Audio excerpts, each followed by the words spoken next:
Morning Facebook, how are we? So it is very quiet in my office as usual, but this morning I already have a coffee. Win! So I wanted to do a quick video this morning all about getting feedback from your site visits and your viewings, your investors going out and looking at houses. So yesterday, this happened inside of my internal team, so I'm going to share that with you a little bit, and then tell you what I think I probably would have done slightly differently had it just been me. But what I think you guys should do if you're kind of having this issue. My jumper's sticking in my back. Sorry, let me just move it.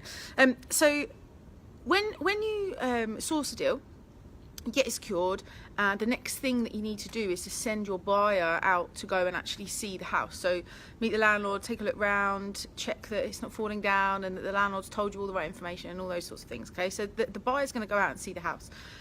Ultimately what they're doing is they're going to see whether or not they actually want to take that house on or not.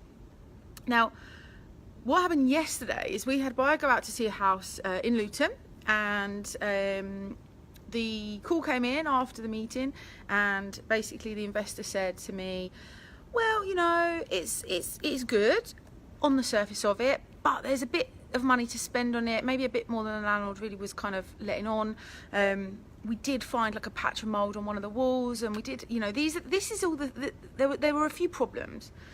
Now for me, when I hear a problem, I don't hear the problem, I start to think about what's the solution to it. So my immediate question was, okay, great, brilliant. What's the workaround? What do you need it to look like? How do we structure this to make sure that it's still attractive for you?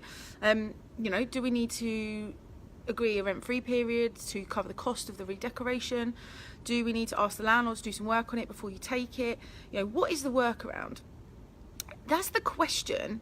That is the difference between a sourcer, and I've got a source from my team who's quite new, who heard the feedback and immediately thought, oh fuck, that's it, the deal's gone, got a little bit like deflated and was a bit, went off and made a cup of tea. And then when he come back and I'd finished the conversation with the investor and had that kind of honest, open conversation about, you know, what is the workaround, how do we make this work, hadn't realised that he was walking back into a conversation that had ended up being that there potentially were two houses there rather than just the one, and the investor actually, if we can help get the landlord to share the risk in terms of the costs, is happy potentially to take both of them.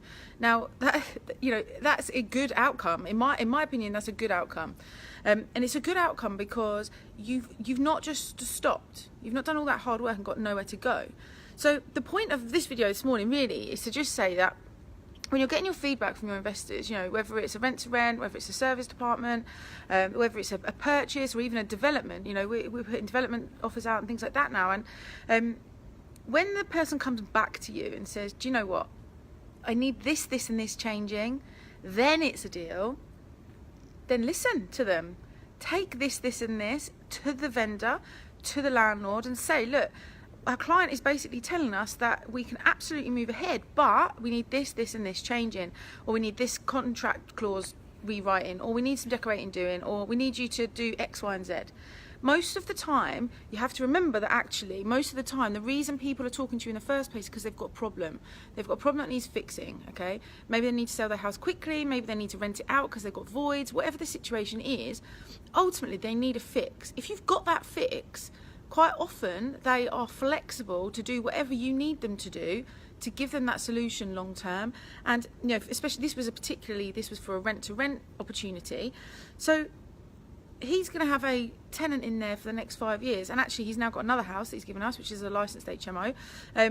So potentially we've got one tenant across two houses, massive solution. He's been sat with an empty house because I guess his walls have got mould on, and you know, he probably just doesn't either have the money to pay for it right now, or doesn't care, or whatever it is. There's loads of reasons why landlords let their houses get into those conditions. But my thoughts on it are, work with your investor to understand what makes the deal stack for them. If there's some tweaks to be done, then go back and negotiate those tweaks. There's no harm in going back and actually having that conversation as a grown-up and saying, look, actually we need this, this and this, and then we're done. Then we can absolutely move forward.